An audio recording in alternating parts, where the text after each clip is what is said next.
hacia la imagen radiológica.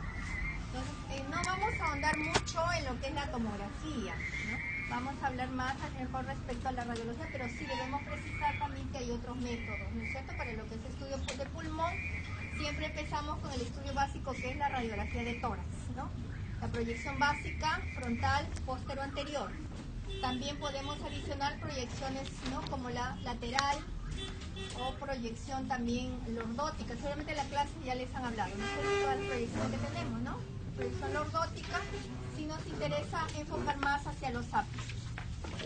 También se puede hacer en antero-posterior, pero de preferencia lo convencional debe ser postero-anterior, ¿no es cierto? ¿Por qué debe ser postero-anterior y no antero-posterior? Para evitar el corazón, las escápulas. La magnificación del corazón, ¿no es cierto? Y hay que tener la distancia también correcta, 2 metros de distancia, porque si yo lo hago más cerca voy a magnificar el corazón y puedo estar diagnosticando cardiomegalias cuando no lo hay. Entonces tengo que hacerle proyección con el paciente de pie, no sentado, no acostado, sino de pie, proyección postero-anterior, ¿no es cierto? Entonces, en tórax, lo que es la patología se agrupa por patrones, ¿no es cierto? Entonces, hay dos grandes grupos de patrones. Patrones que aumentan la densidad y patrones que disminuyen la densidad. Si aumentan la densidad, entonces, ¿cómo se van a interpretar? Como imágenes radioopacas o radiolúcidas, radioopacas.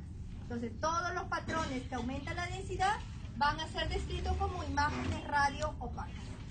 Y los patrones que disminuyen la densidad, ustedes lo van a describir como imágenes radiolúcidas, ¿no es cierto? Entonces, ustedes van a enfocar sus ojos hacia las imágenes radiolúcidas.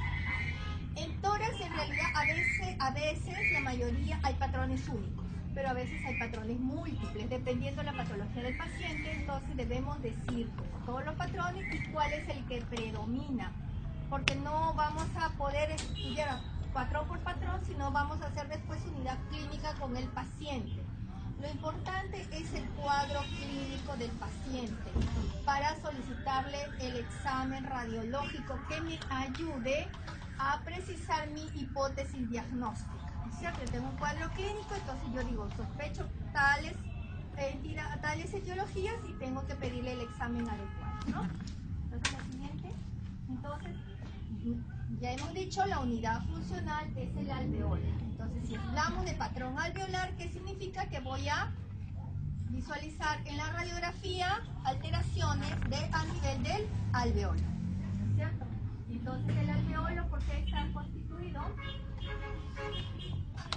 El asino respiratorio, hablamos ahí de un bronquiolo terminal y una arteriola terminal, ¿no es cierto? Y eso a la vez se traduce como la zona del parénquima. Cuando nosotros decimos el pulmón, le decimos zona parenquimal. Se traduce que ahí estamos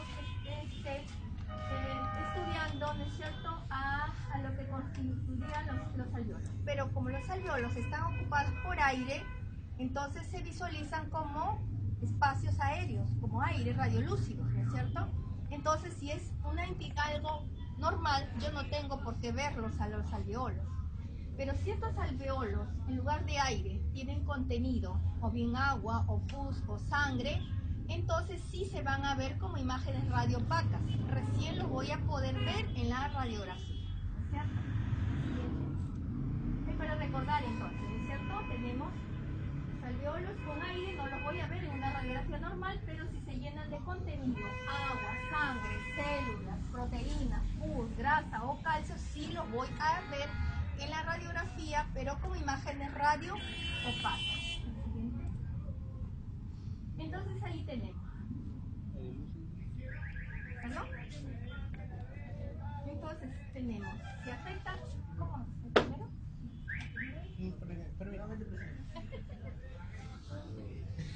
Es raro. El primero nada más. Gracias. Entonces, el patrón alveolar traduce afectación de espacio aéreo.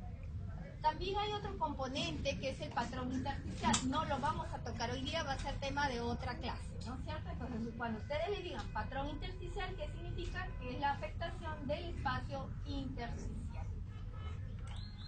Entonces, si está ocupado por agua, se va a traducir como un cuadro de edema, sudados, una neumonía, es algo inflamatorio, infeccioso.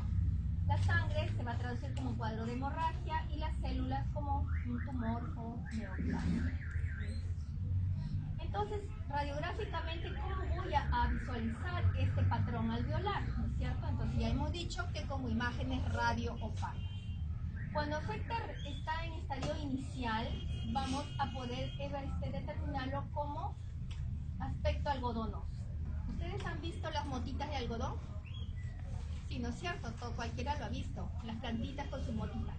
Entonces, cuando es inicial, vamos a ver eso. Algunos le llaman infiltrado, aunque dice que no debemos decir infiltrado. No es una palabra adecuada, pero ustedes muchas veces lo van a ver en los informes o los mismos médicos dicen infiltrado alveolar.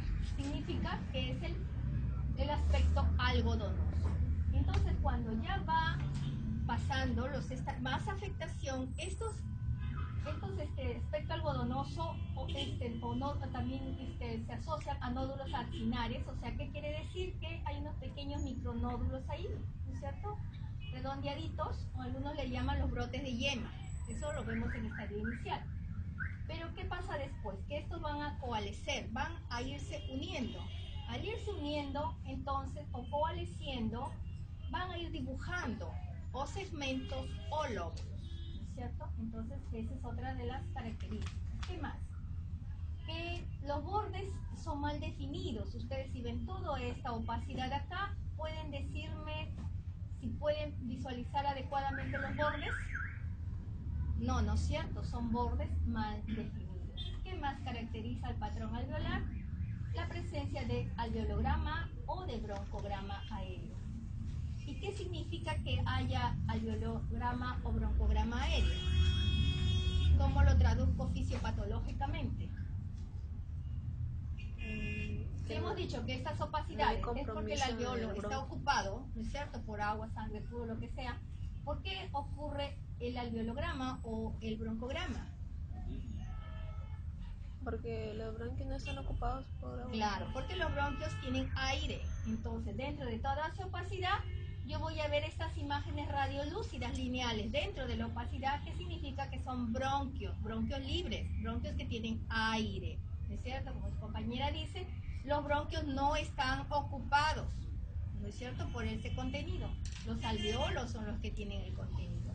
Entonces, se dibuja muy bien dentro de la opacidad la presencia de los bronquios, que normalmente en una radiografía normal no los podemos evaluar, ¿no es cierto? No los vemos porque tienen aire, y yo los voy a ver como imagen radiolúcida, ¿no es cierto?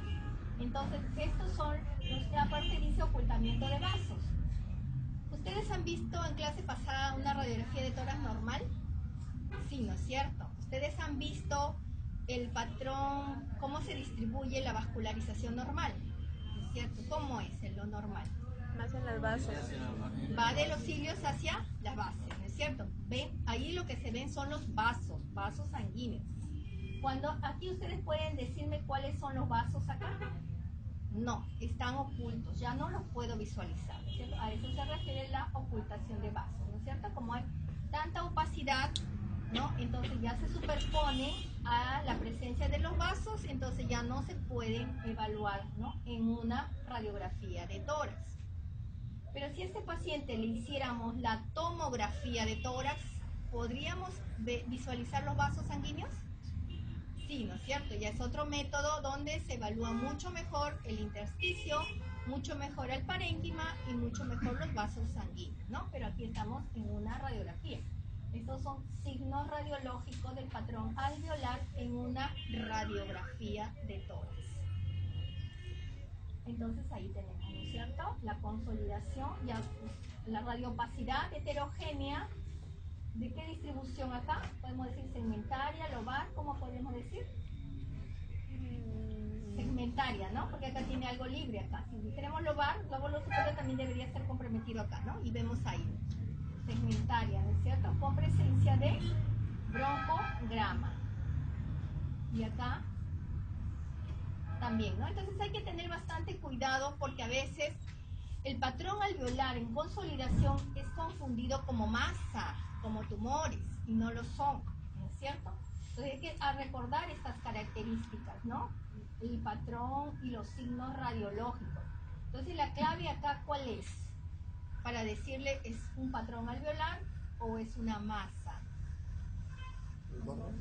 El broncograma, ¿no es cierto? El broncograma aéreo, la presencia de aire en los bronquios. Tengo que visualizar el broncograma y aparte también me ayuda el cuadro clínico del paciente, ¿no es cierto? El cuadro clínico que les orienta hacia compromiso alveolar agudo crónico, bueno, y el patrón alveolar. Cuando hay duda, porque sí hay casos en que hay duda, sobre todo en los casos crónicos, sí amerita el estudio tomográfico. Y la tomografía sí les va a poder decir con precisión es una masa por las densidades que tenga, las unidades Hansen, o es la consolidación del parénquima pulmonar, ¿no? Allí sí justificaría hacerle la tomografía. Entonces los nódulos acinares acá se han magnificado, en realidad son muy pequeños, por radiografía casi no los vemos, es mejor hacer, si quieren estudiar nódulo acinar, bueno, sería más la tomografía, ¿no? Porque acá dibujan esos pequeños micronódulos como brotes de yema, ¿no? Ustedes han visto las ramitas de los árboles cuando recién le van a salir sus hojitas, ¿no? Sus brotecitos. Esos brotes acinares también dice acá nódulos acinares, ¿no? Ven el bronquio y alrededor del bronquio ven unos brotecitos o unos micronódulos, ¿no? Nódulo acinar. Otra característica, la presencia de las alas de mariposa o la imagen que da en alas de mariposa. Pero esto es dentro de una clasificación de los grupos de los patrones alveolares que ya lo vamos a ver después. ¿Cómo describimos a la imagen entonces acá?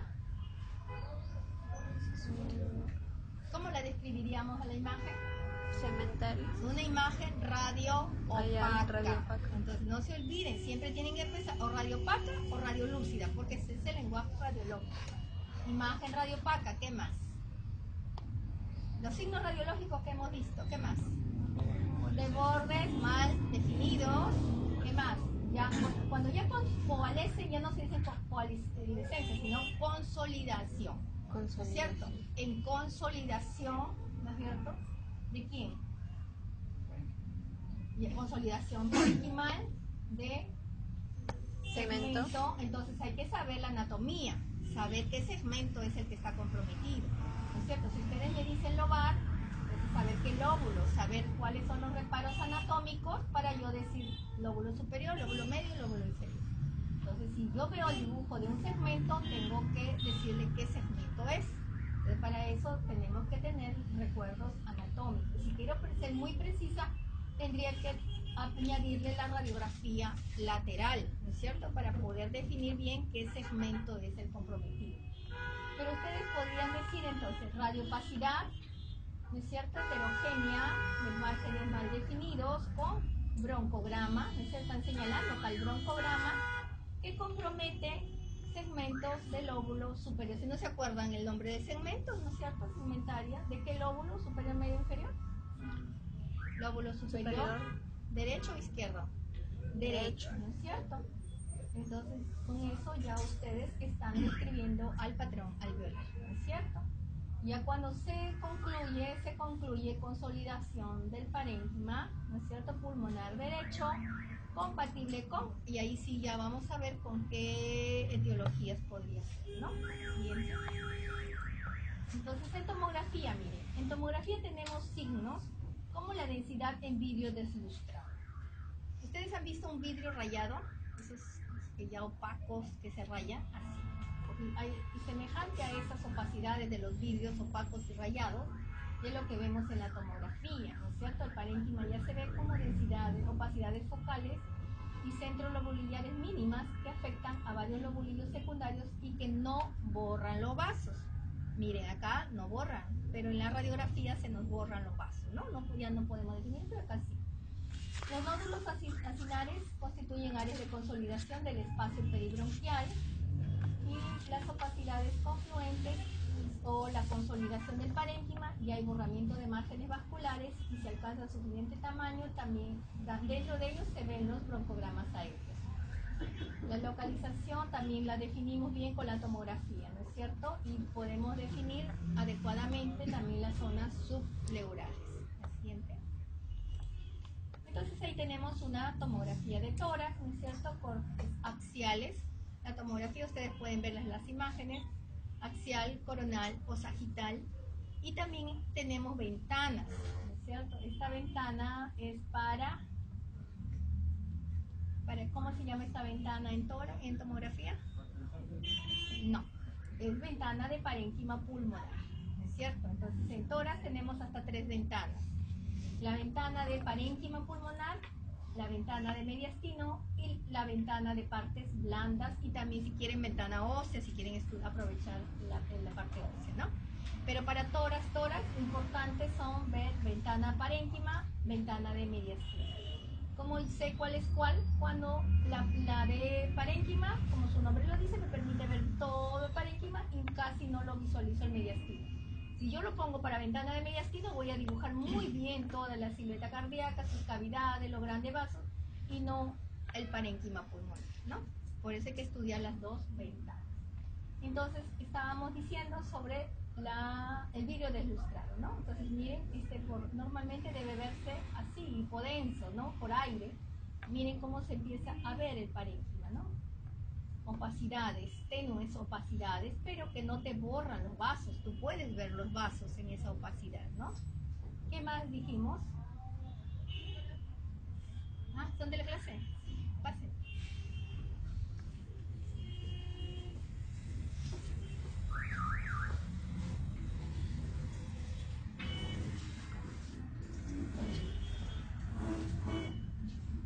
¿Y los nódulos? Los nódulos periacinares se ven, busca el bronquio y mira ahí como unos micronódulos. Acá no se ven, a ver dónde podemos ver un nódulo así acá. Son como brotecitos de la yema, le llaman algunos. Son pequeños, pequeñitos, como micronódulos, ¿no? Cuando ya se consolida ya se borra. Eso cuando recién se está iniciando el patrón alveolar, ¿no? Entonces, aparte de la opacidad de ese vidrio deslustrado, ¿qué otros signos estamos visualizando acá? ¿Broncograma? El broncograma aéreo. ¿Cuál es el broncograma ahí? Esas cositas. Cositas larguitas. ¿Cierto? Los bronquios con aire, miren. Este es aire. ¿No es cierto? Son bronquios con aire. Que se dibuja mucho mejor, miren.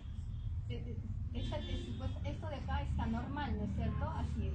Normalmente no los visualizan ni los dibujas tan bien, pero ya cuando empieza a consolidarse el parénquima, no notas mucho mejor los bronquios, ¿no? Te dibuja los bronquios. Eso constituiría el broncograma aéreo, ¿no? Que es un signo importante para definir que estamos ante un patrón alveolar. Miren, esta es la ventana de mediastino, la anterior. Esta es la ventana de parénquima. La siguiente, esta es la ventana de mediastino. Entonces, cuando les pongan ventana de mediastino, ustedes tienen que decir con contraste o sin contraste.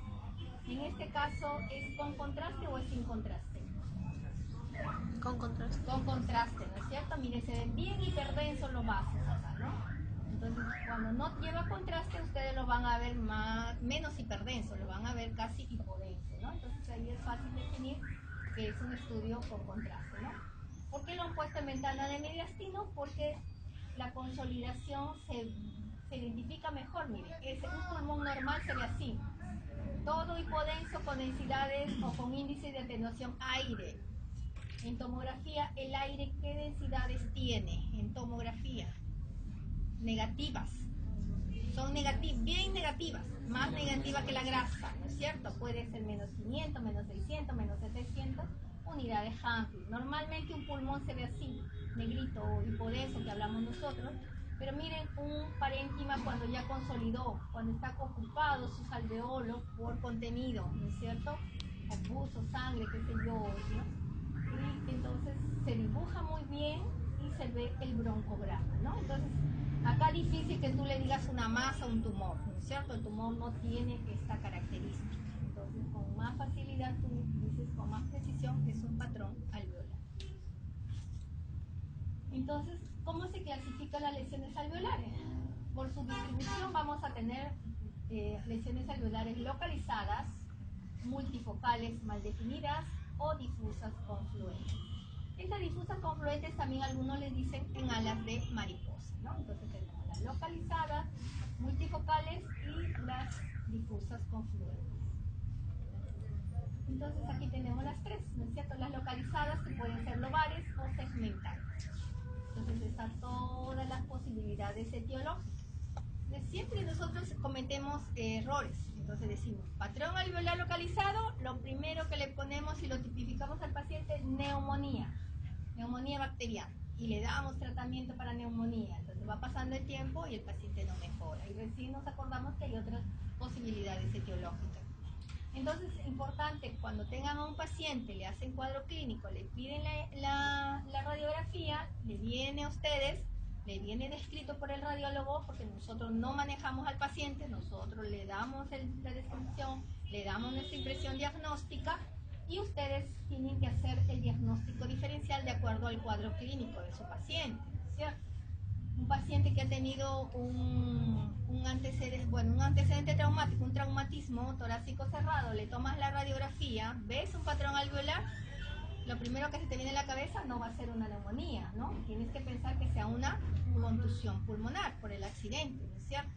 Entonces para ti lo primero sería ese caso, pero si el paciente no tiene antecedente traumático, es un paciente que está en la comunidad y de repente tiene fiebre, tiene tos, la primera posibilidad que piensas es una neumonía comunitaria, ¿no? Entonces así como pueden ver hay muchas posibilidades. En todos los patrones, la tuberculosis es la gran simuladora, ¿no? Aquí creo que no se ha puesto creo por tuberculosis por ahí, no por neumonía, no la han puesto por acá atrás. Pero la tuberculosis hay que tenerla presente siempre en todos los patrones radiológicos, ¿no? Es de gran frecuencia en nuestro medio y es una gran simuladora. Entonces, estas son las posibilidades, ¿no es cierto? Neumonías bacterianas con posirradiación, hemorragias por contusión, infarto, sangrado de bronquiolitáceas. Hay que pensar también una neoplasia, un carcinoma bronquiolo-alveolar, un linfoma, dependiendo también la edad del paciente. Si es un niño, no se nos va a venir a la cabeza pensar un carcinoma bronquiolo-alveolar, un linfoma, ¿no es cierto? Descartamos primero las posibilidades inflamatorias. También puede ocasionar una neumonía obstructiva o un edema localizado. Cuando vemos un patrón de distribución multifocal, entonces lo primero que se nos viene a la cabeza es la bronconeumonía, ¿cierto? Pero también puede ser por hongos, neumonías aspirativas, enfermedad cívica pulmonar, un tromboembolismo pulmonar, una neoplasia, un carcinoma bronquiolo-alveolar. También, mire, se puede presentar como multifocal o como focal de distribución lobar o segmentaria, ¿no? Y la difusa en alas de mariposa también. Lo primero que se nos viene a la cabeza, y a veces no se acuerdan del resto, siempre dice edema agudo de pulmón, ¿no es cierto? Pero no necesariamente es eso. También puede haber neumonías atípicas, hemorragias difusas, ¿no? Tumores como el carcinoma bronquiolo-alveolar, linfoma, proteinosis alveolar. Entonces, nuevamente,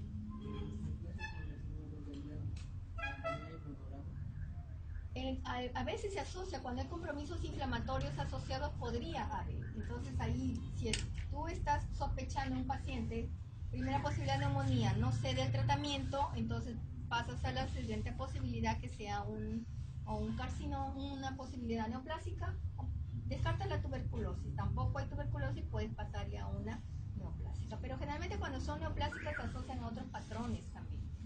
Al patrón pleural, hay derrame pleural, tomas la muestra de líquido y sale positivo, ¿no? Y hay que ver la edad del paciente también.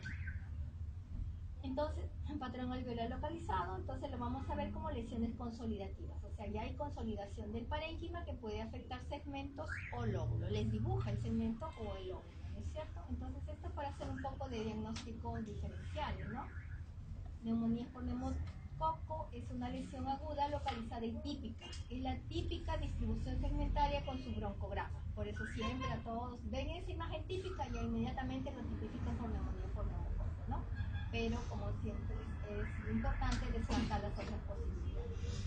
Tromboembolismo pulmonar, bueno, se visualiza como una condensación también segmentaria o lobular y este puede deberse por edema hemorrágico o por un infarto, ¿no? Entonces acá, cuando es por infarto, hay otro signo que se asocia, que es la joroba de Hampton, ¿no?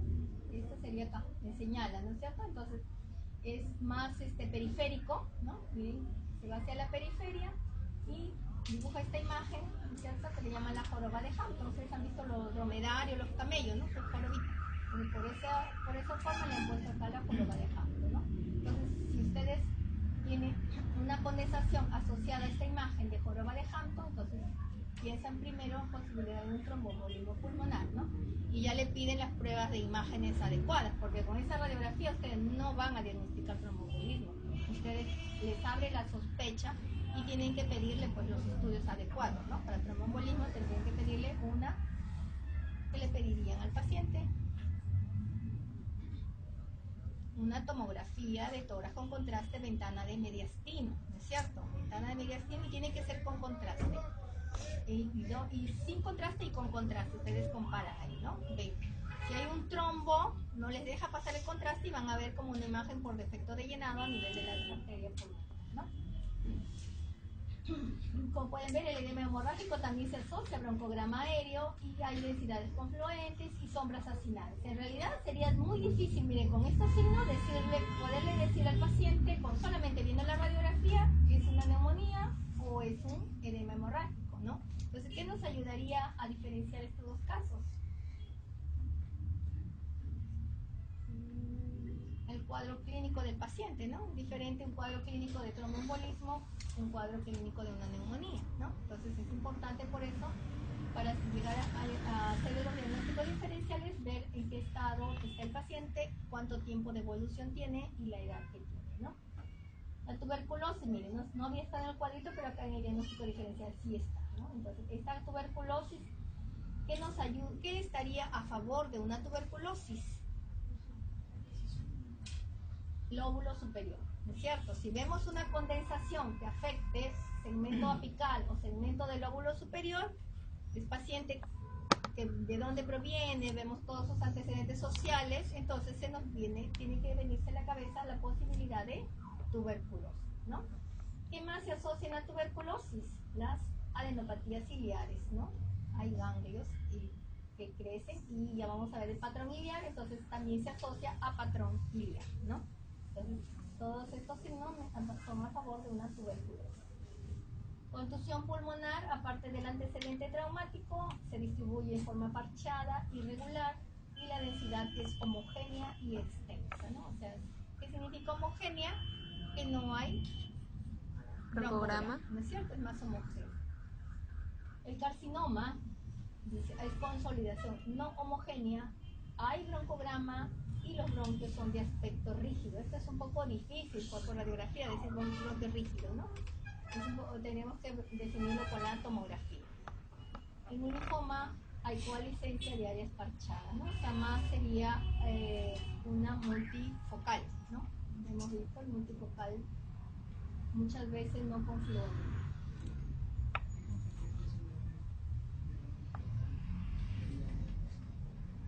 ¿Qué tan frecuente? Sí, es frecuente en realidad. Se asocia el patrón pleural, aparte del patrón alveolar, en una tuberculosis. Sí hemos visto. Entonces, el paciente, generalmente, si sospechas, ¿no? Porque ustedes han visto una radiografía, si no ven bien los senos costofrénicos, ustedes sospechan que puede haber derrame a mínimo volumen, si lo ven. Y si es a mayor volumen, ustedes van a ver un signo, la curva de Damaso, es un patrón pleural, la van a ver, ¿no es cierto? Si ustedes quieren confirmar que sea el derrame, tendrían que pedirle la ecografía primero, ¿no? Y luego la tomografía. Pero a veces pasa que hay también patrón alveolar, hay consolidación en las bases y te simulan derrames también, ¿no? Entonces hay diagnósticos por radiografía, algunos dicen derrame pleural de frente, pero no se hace diagnósticos diferenciales. O sea, si vemos una obturación del seno, ¿no es cierto? Hay varias posibilidades para eso, ¿no? No solamente significa derrame. Podría ser también engrosamiento de la pleura, podría ser una consolidación del parénquima, que está ahí adyacente a la pleura, que te van a dar como imágenes radiopacas, ¿no? Entonces, las causas frecuentes, nuevamente para recordar: neumonías lobar lobulillar, embolia pulmonar, hemorragia edema, infarto, tuberculosis, contusión pulmonar o impacto mucoso. El siguiente. Impacto mucoso en el bronquio, ¿no es cierto? O sea, generalmente estos van a dar atelectasias, ¿no? En realidad, un impacto mucoso más daría, pero también está acá evaluado como una lesión alveolar localizada, que van a dibujar un segmento, ¿no? Después, cuando vean ustedes patrón de atelectasia, es muy diferente decir atelectasia que decir patrón alveolar. Entonces aquí tenemos, mire, el patrón alveolar localizado, ¿no? Y si está en el lóbulo superior, diagnósticos diferenciales que plantearíamos, TBC, aquí han puesto neumonías agudas comunitarias, ¿no? Entonces, a veces la TBC, aparte de esto, también se presenta con cavitación, ¿no? O sea, ustedes lo van a ver en otro patrón, el patrón cavitario, el patrón destructivo, ¿no? Es otro patrón. Entonces, mire, la tuberculosis podría presentarse así, bien definido, con su broncograma, o podría presentarse con sus cavernas, ¿no? Aquí hay una imagen de una cavitación ahí acá, ¿no? Dentro de toda la opacidad de la consolidación hay una cavitación. Entonces aquí estamos visualizando, ¿no? La consolidación o la radiopacidad con broncograma aéreo, ¿no? Entonces aquí, no sé si han visto los signos radiológicos en tórax. Sí. En tórax hay muchos signos radiológicos. ¿No les ha hecho el doctor Rosa los signos radiológicos? Algunos. ¿Qué signo radiológico diríamos acá? Silueta, ¿positiva o negativa? No nos acordamos. ¿Puede ser de la línea? Pues, ¿qué silueta positiva, qué silueta negativa? Silueta negativa, ¿no es cierto? ¿Por qué? Porque no se hace una uniformidad. No se ha borrado, ¿no es cierto? Cuando borra y ustedes no pueden decir cuál es corazón, cuál es la consolidación, sería silueta positiva si lo borra. Y en este caso ustedes ven bien dibujadito el corazón separado de la consolidación, ¿no es cierto? Por este halo radioluz. Entonces esto es silueta negativo. ¿Y qué traduce la silueta negativo? ¿Por qué me daría acá silueta negativo? ¿Sería anterior o posterior al corazón? Posterior. ¿No? A ver, tienen que leer los signos, porque eso le gusta al doctor Rosa preguntar, ¿ah? O sea, no es para esta clase los signos radiológicos, pero eso les va a... El doctor Rosa tiene un libro de signos, ustedes tienen que leer el signo porque eso les va a venir en el examen. Entonces tienen que saber por qué se produce el silueta positivo, por qué se produce el silueta negativo, ¿no? Entonces eso le queda para que ustedes lean. Entonces acá tenemos silueta negativa, ¿cierto? ¿Positivo es cuando sí se logra identificar? No. No se logra identificar. Mira acá, ¿puedes decir cuál es corazón y cuál es consolidación acá? No. Entonces esto sería silueta positivo, ¿no es cierto? Acá se borró. Entonces acá no. Entonces acá también hay consolidación, pero te borra la silueta cardíaca, ¿no es cierto? Pero también es por una consolidación del parénquima, ¿no? En ese caso, la consolidación es anterior al corazón. La consolidación será anterior al corazón. Por eso, pues tienen que definir cuándo es positivo, cuándo es negativo. No solamente porque sea anterior o posterior, sino por la densidad de esta. Igual densidad te borra también, ¿no es cierto? Son dos cosas. Nuevamente, para recordar los signos radiológicos, ¿no es cierto? La consolidación, el broncograma aéreo, su borde mal definido, distribución segmental. Y una lateral también te define mejor si es anterior o es posterior. O sea, para definir el segmento tendrías que tomarle las dos radiografías, ¿no? Frontal y lateral. Entonces ahí tenemos una alveolar focal también tumoral. A veces es frecuente los pseudonódulos también, ¿no? Los tumores fantasmas también. En niños hemos visto, ¿no es cierto? Se dibujan así, unas opacidades ovaladas, definidas, a veces sin broncograma. Entonces, qué difícil puede decirle que un niño tenga un tumor de ese tamaño, ¿no? De ese tamaño, de ese mentor. Entonces, algunos le hacen la radiografía, pero no deberíamos hacerle la radiografía porque es muy raro que sea un tumor. Entonces se le da el tratamiento porque hay casos de neumonías redondas, ¿no? Ustedes lean también neumonías redondas. O el tumor fantasma también le llaman, ¿no? Entonces inicia el pediatra, un buen pediatra, inicia tratamiento antibiótico y le hace un control radiológico. ¿Y qué pasa? A la semana desapareció. Un tumor difícil que te desaparezca pues con tratamiento antibiótico a la semana, ¿no? Entonces ha sido un tumor fantasma, ¿no? Pero hay casos también que puede presentarse, habíamos visto los carcinomas bronquiolos alveolares, también se presentan como patrones alveolares, ¿no? Y cuando vimos la descripción también podría asociarse al broncograma también. Ahí se ve el broncograma. Un poquito. Sí. Nuevamente la tomografía, la presencia del broncograma aéreo, el patrón de vidrio deslustrado, la consolidación del parénquima pulmonar. Siguiente. Bueno, las densidades multifocales mal definidas, entonces, es consolidación del espacio aéreo en forma parchada y múltiple. En la focal hemos visto que confluyen y comprometen segmento, comprometen lóbulos. Aquí no, aquí multifocal puede comprometer un segmento de un pulmón, un lóbulo de otro pulmón, o sea, es parchada y múltiple. Puede ser de menor tamaño en un lado, mayor tamaño en el otro lado, ¿no? No se limita a un solo segmento lóbulo ni confluyen en alas de mariposa. Esto para diferenciarlo del patrón. ¿Qué patrón que tiene alas de mariposa? Difuso bilateral, ¿no es cierto? Entonces son las etiologías: inflamatorias, vasculares o neoplásicas. Inflamatorias, la primera posibilidad es la bronconeumonía, pero también hay que hacer diagnósticos diferenciales con las neumonías por hongos, la tuberculosis, sarcoidosis, granulomas eosinófilos, neumonías atípicas, micobacterias atípicas en el SIDA. Etiología vascular, el tromboembolismo, embolio séptico, vasculitis, ¿no? Síndrome del Pasteur, escleroderma. Neoplásicas, un carcinoma bronquial-alveolar, linfoma, metástasis, sarcomas de Kaposi, o idiopáticas, una neumonitis intersticial linfocítica. Siguiente. Entonces tenemos lo principal, ¿no? Son lesiones consolidativas del espacio aéreo en forma parchada múltiple. No se limita a un solo segmento o lóbulo. Entonces, eso sería la definición radiológica de patrón alveolar multifocal. Entonces, también para hacer diagnósticos diferenciales, ¿no? Primera posibilidad en la etiología inflamatoria infecciosa, la bronconeumonía y la tuberculosis. Tenerla en cuenta siempre, ¿no? ¿Qué caracteriza? Nódulos acilares, ¿no? Algodonosos, mal definidos. En las neumonías parasitarias, aquí le llaman infiltrados también, algunos dicen que no debemos decir infiltrados, ¿no? Alveolar parcheado.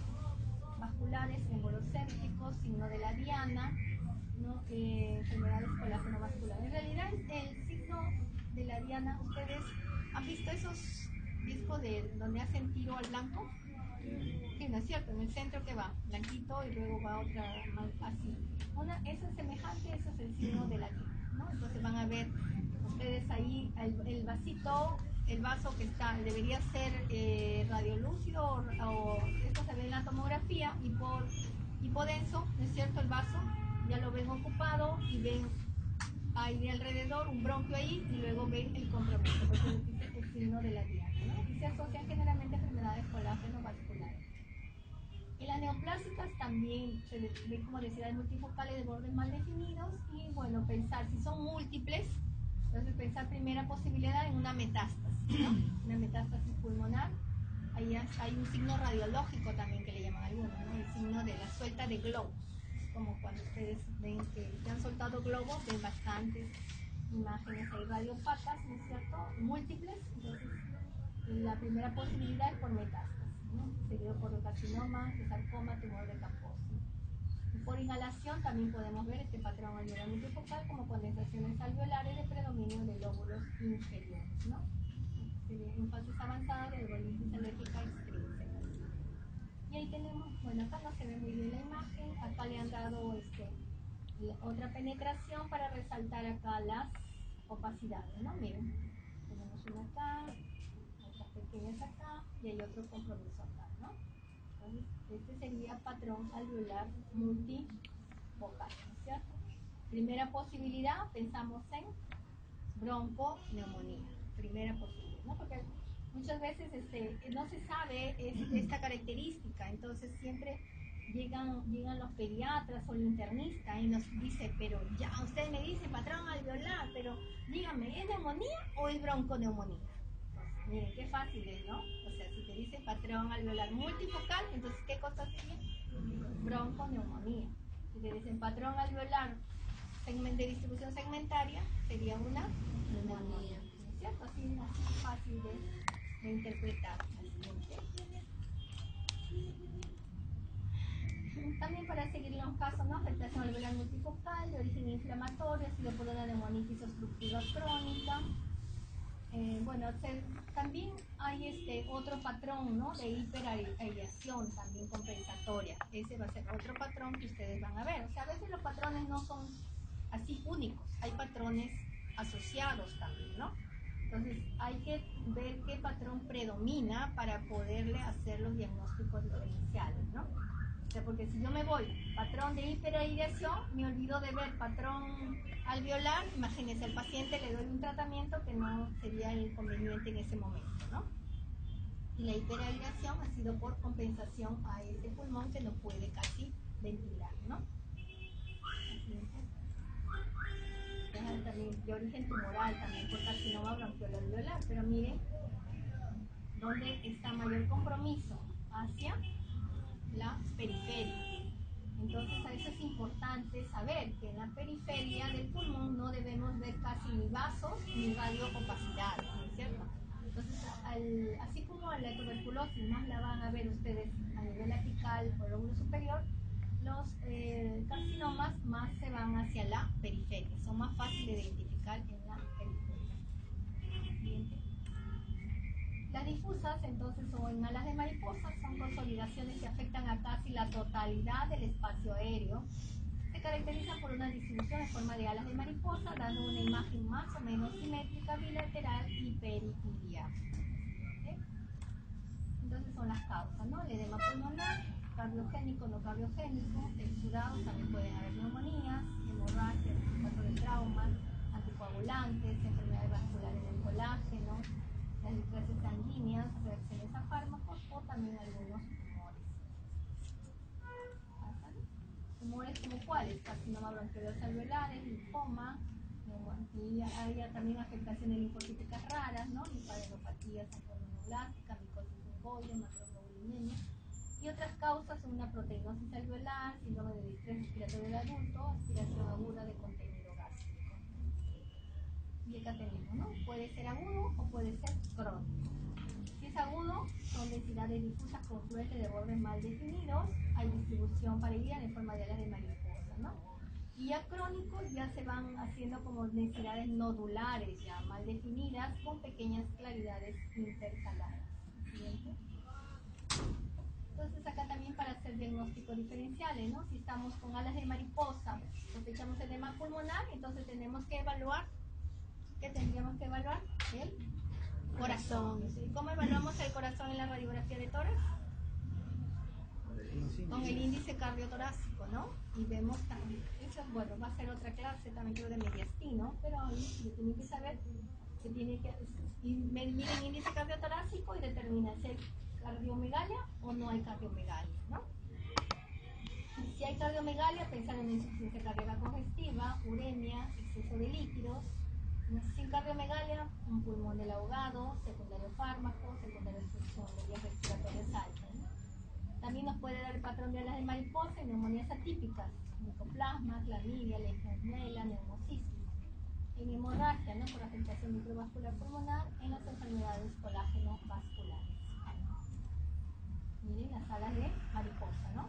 Ven ahí la distribución en alas de mariposa y ven que tiene broncograma interior, ¿no es cierto? Se ve el broncograma, ¿no? Cómo está comprometido, ¿no? La mayor causa que siempre vemos pues es por el edema agudo de pulmón, ¿no? Entonces están los pacientes que están en trauma shock, que están sobrehidratados y le piden ingresan normalmente a veces por la radiografía de tórax normal y vemos a las pocas horas esto. Pues, ¿qué le decimos al médico tratante? Que es un edema agudo de pulmón, ¿no es cierto? Iatrogénico, a veces se produce también, ¿no? Por exceso o sobrehidratación del paciente. También, ¿no?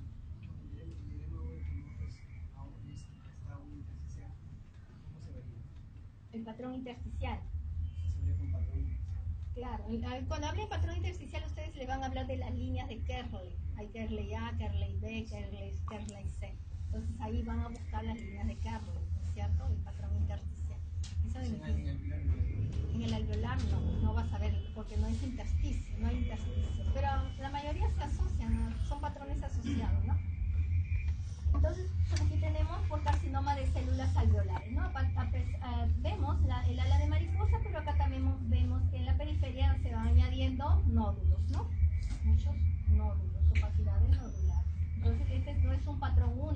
alveolar, sino también hay patrón de nódulo. Es otro patrón que van a ver de nódulo o masa, ¿no? El siguiente.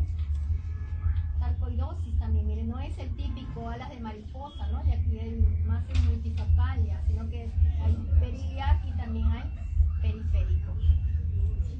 Y acá sí, este es el típico alas de mariposa, ¿no? ¿Alguna pregunta del patrón iliar? ¿Quedó claro? ¿Sí? ¿En la práctica lo van a distinguir? La idea es que lleven los conceptos, que amplíen en su libro y en la práctica ustedes ya vayan directo a ver la imagen e identifiquen todo lo que se mencionó, ¿no es cierto? Es lo que les va a servir a ustedes en la práctica. ¿Alguna otra pregunta, aporte? Nada. Pasamos al patrón iliar, ¿no es cierto? Entonces, entonces, si lo describimos radiológicamente, así como dijimos, el patrón alveolar era la ocupación de los espacios aéreos de los alveolos, que se traducían como radioopacidades. Cuando decimos patrón iliar, ¿a qué nos estaremos refiriendo? Compromiso de los ilios, ¿no es cierto? Entonces hay que saber anatómicamente qué son los ilios, quiénes constituyen los ilios, ¿no es cierto?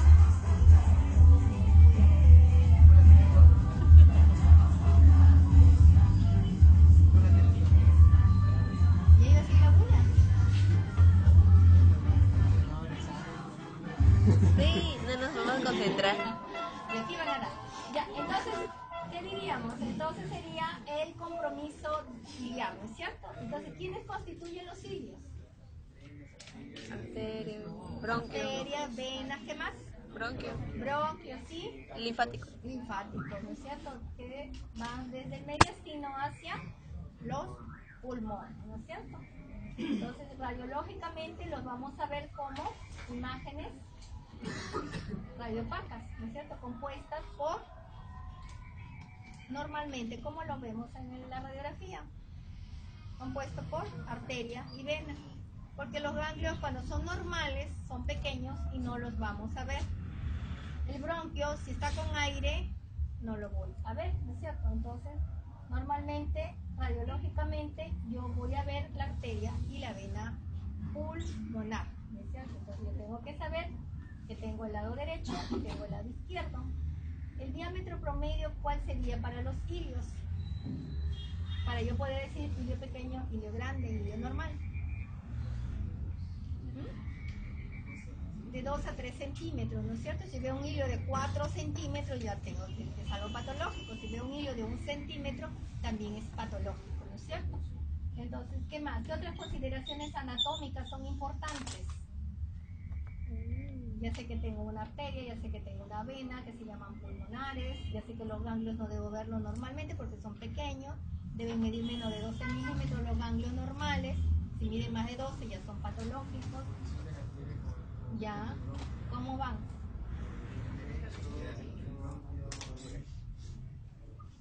Medio. El izquierdo. ¿Cuál es más arriba, cuál es más abajo? ¿El hilo derecho más abajo que el del izquierdo o no? ¿O son iguales?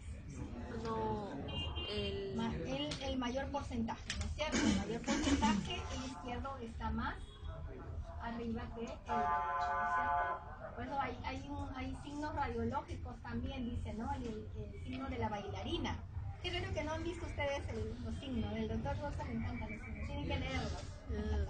Entonces, cuando hay compromiso, cuando desplazan al hilo más de lo que debe ser, dice el signo de la bailarina, porque ven un bronquio que va hacia abajo y el otro va muy hacia arriba, ¿no? Ustedes han visto cuando hace la bailarina las piernas arriba, ¿no? Entonces dice el signo de la bailarina. Se refiere. También hay otro signo, el patrón iliar, ¿no? La de ocultación iliar, donde ya no ves todo opaco y ya no ves al hilio. También es signo de ocultación iliar. Entonces, si tienen tarea, lean el libro del doctor Rosa de los signos radiológicos, porque eso él les va a preguntar en su examen, ¿no? Todos son signos radiológicos, ¿no? La siguiente. Entonces, aquí para recordar la anatomía, ¿no es cierto? Es el bronquio, la tráquea, los bronquios principales, y que tenemos a las arterias y tenemos las venas y cómo se van distribuyendo. La siguiente. Entonces, miren esto, si le pusiéramos contraste, como han hecho acá hay un catéter y han inyectado contraste. Anteriormente era así, era muy invasivo. Cuando no teníamos el angioten, cuando no teníamos la angioresonancia, entonces había unos radiólogos intervencionistas, pero espectaculares, ¿ah? Ellos ingresaban, ¿no? Buscaban la vía de acceso más factible, hacían seguimiento, llegaban al tronco de la pulmonar, inyectaban desde fuera, miren, el contraste en bolo y pintaban todo esto, ¿no? Qué bonito, anteriormente se ha hecho estos estudios. Actualmente pues no hay un radiólogo con esa destreza y también ya no están siendo utilizados. ¿Por qué? Porque hay un gran riesgo que si el paciente es alérgico, con esto lo matas inmediatamente, ¿no es cierto? Y ha habido casos de muertes, En el Hospital Almanzor, cuando recién empecé la residencia, pues hace muchos años, la primera promoción, los neurocirujanos sí, ellos mismos querían descartar aneurismas cerebrales, no había todavía la angiotomografía, la angioresonancia, ellos ingresaban carótida, pulsaban, inyectaban. Y hubo un caso de una paciente que sí murió inmediatamente, ¿no? ¿no? Demostraron que tenía el aneurisma, pero después de que se remueve la sala de radiología, ¿no? Entonces actualmente estos estudios ya no se usan. Pero miren, si se usaran, ¿cómo dibujaríamos muy bien todito, ¿no? Los troncos, las arterias, la vena, ¿no? Cómo van los vasos. Este es para decir cómo es la distribución normal de vasos, ¿no? De ilio hacia las bases, ¿no? Normalmente, hacia la periferia no debe haber. Ese es otro patrón, el patrón vascular. O sea, todo en radiología es patrones, y hay que saberse el patrón normal para poder decir la alteración, ¿no?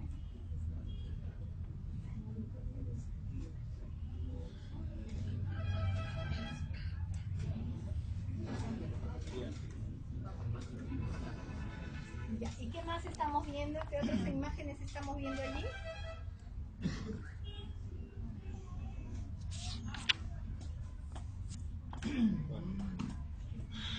Aparte que hemos visto pues acá, ¿no es cierto? Un estudio geográfico.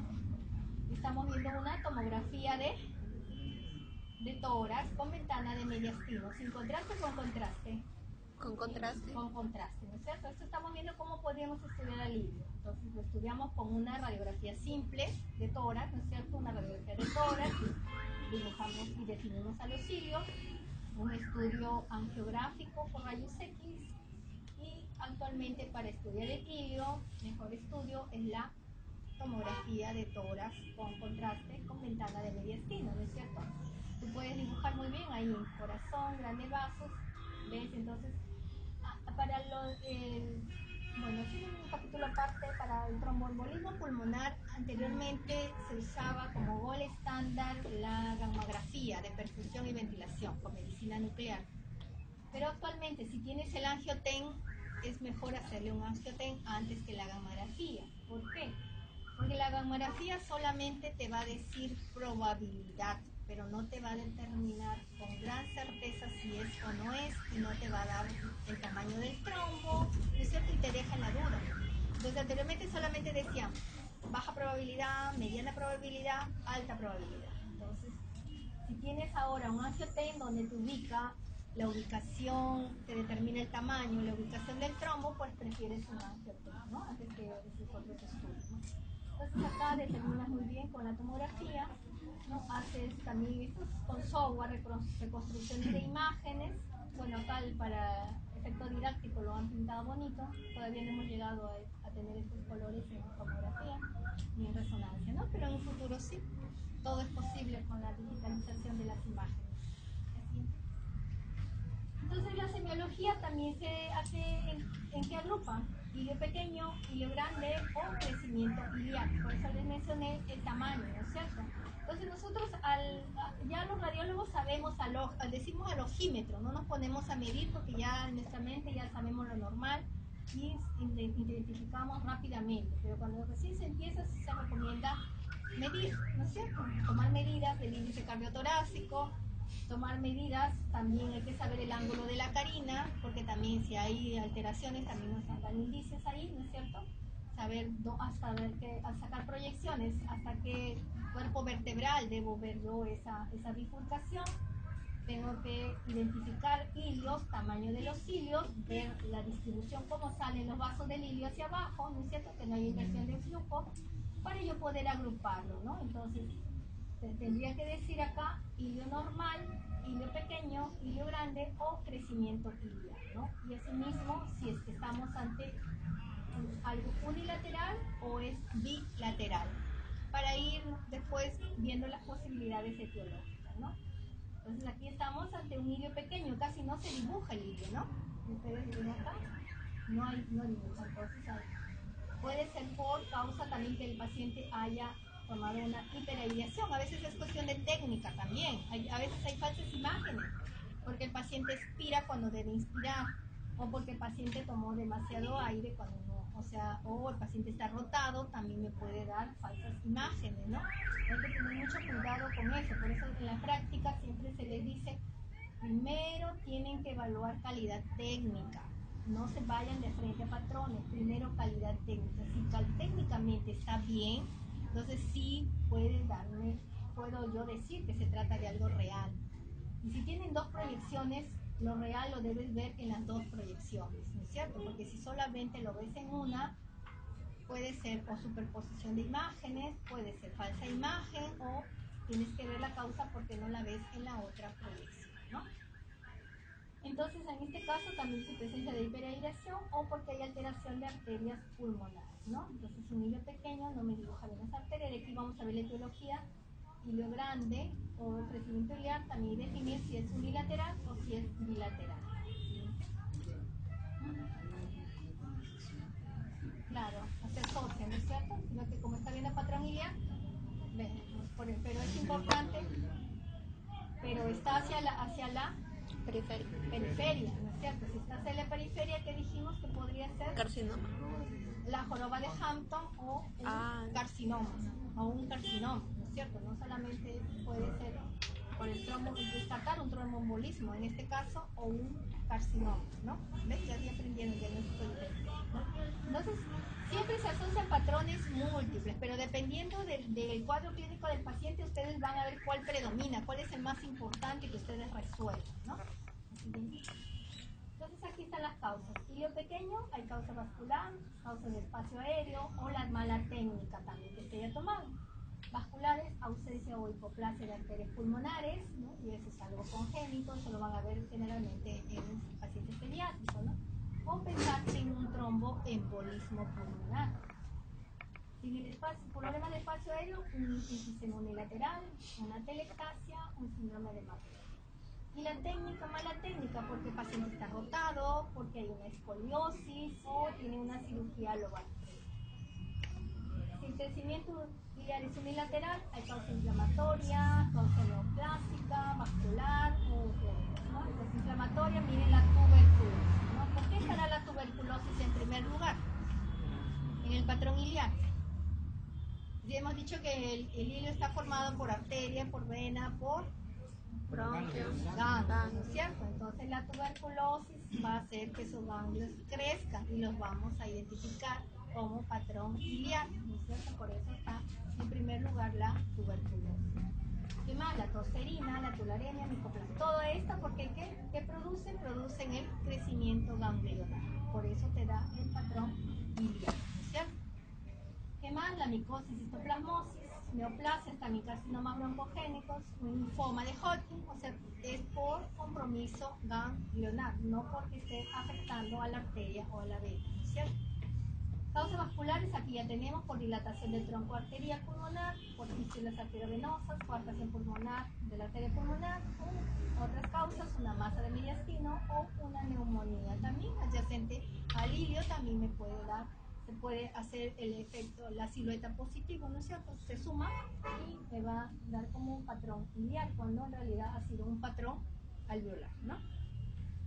Crecimiento iliar bilateral, pensar también en la tuberculosis, miren, Bacillus anthracis, histoplasmosis, neoplasia, linfoma no Hodgkin, inhalación, silicosis, beriliosis, idiopática, sarcoidosis, fibrosis, vasculares, tromboembolismo, enfermedad cardíaca y mala técnica, hay pobre respiración, ¿no? O debería decir mejor acá, paciente en expiración, ¿no es cierto? Porque lo ideal es que haya inspiración para tomarse una adecuada radiografía de cuerpo. La fibrosis idiopática en realidad es más patrón intersticial. intersticial, pero ese intersticio también a veces da patrones retráctiles, te retraen, o sea, son tejidos fibrosados retráctiles, te retraen y se suman hacia el hilo, te da la imagen de crecimiento iliar, o sea, caen por el patrón que da por la imagen que estamos viendo en la radiografía, ¿no? No así por la misma problema de los pacientes. Entonces, ganglios ciliares visibles, la zona más comprometida. ¿Dónde vemos más ganglios? Bifurcaciones bronquiales, 10, 11, ángulo venoarterial. ¿No? En realidad los ganglios los clasifican por grupos ganglionares, ¿no? Entonces el mediastino tiene su número definido, ¿no? Y por este de acá sería derecho, ¿no? 10 y 11 derecho, 11 derecho, ¿no? Grupos ganglionares. En todo, la parte oncológica ya ellos tienen definidos sus grupos ganglionares. ¿Con qué finalidad? Para los tratamientos de radioterapia, ¿no? Que les dan a los pacientes. Dice, zonas más comprometidas, también el contorno posteromedial del bronquio intermediario, tope de arteria interlobular izquierda, región posterior-interna del bronquiolóbulo inferior izquierdo. Hilo pequeño, ¿dónde habría el hilo pequeño? ¿Derecho o izquierdo? Derecho. No, acá está el hilo izquierdo, es todo esto el hilo izquierdo. Hilo, este sería el hilo derecho, ¿no? Un hilo pequeño, ¿no? En la tomografía casi no se dibuja el hilo, ¿no? Hilo grande, miren, todo esto sería el hilo. Este es un hilo grande, ¿no? Hacen la tomografía y ¿qué resultó? Lo que habíamos visto acá, entonces aquí es importante ver las API, pero ahí como lo estamos viendo, es una zona hipodensa, ¿no? Aquí le he puesto un T, que debe ser un tumor, una neoplasia, ¿no? Pero aquí es para ver patrón iliar, ¿no? Miren el hilo, porque está ahí un compromiso ganglionar, ¿no? En realidad, al verlo así grande, no es porque la arteria y la vena están grandes, sino porque los ganglios han crecido, ¿no?